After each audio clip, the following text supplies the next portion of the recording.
Chers amis, dans l'évangile de ce dimanche, Jésus est chez lui, dans son propre village. Il s'étonne du manque de foi de ceux qui le connaissent. Et il nous dit cette parole. Un prophète n'est méprise que dans son pays, sa parenté et sa maison. Jésus fait ce constat après la réaction de ceux qui l'ont entendu enseigner dans la synagogue. Si Jésus ne peut pas faire plus de miracles que ça dans son propre village, c'est certainement parce que les habitants ne lui donnent pas une place. Ils savent d'où il vient, mais ils ne savent pas qui il est.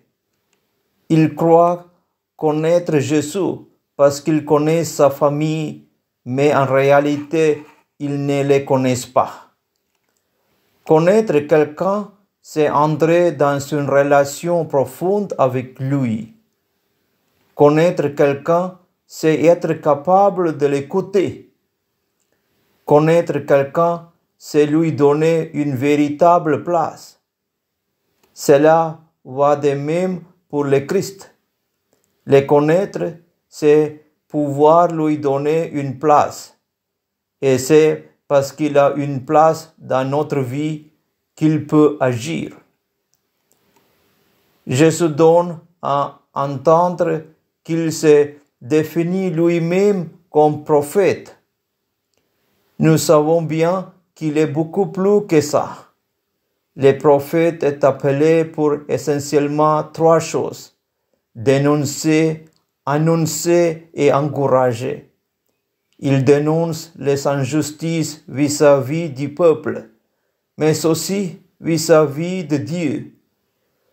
Il annonce la fidélité de Dieu pour son peuple, même si celui-ci se détourne de lui, et il encourage le peuple à revenir vers le Seigneur.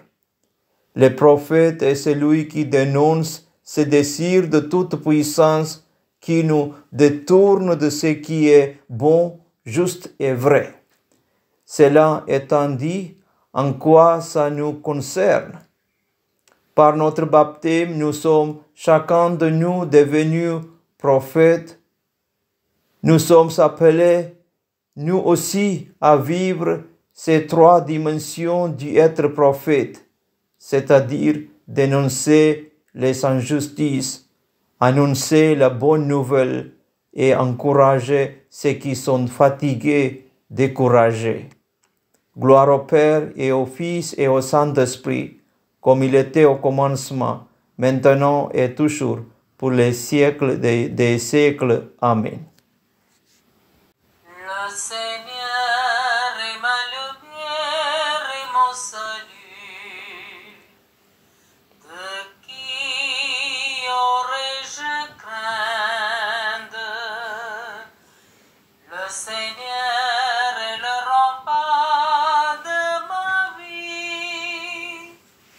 Devant qui tremblerais-je?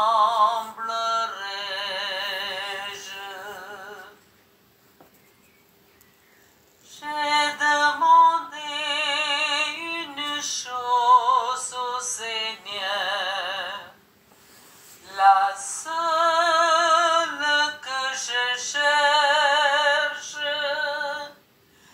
habiter la maison du Seigneur tous les jours de ma vie. Le Seigneur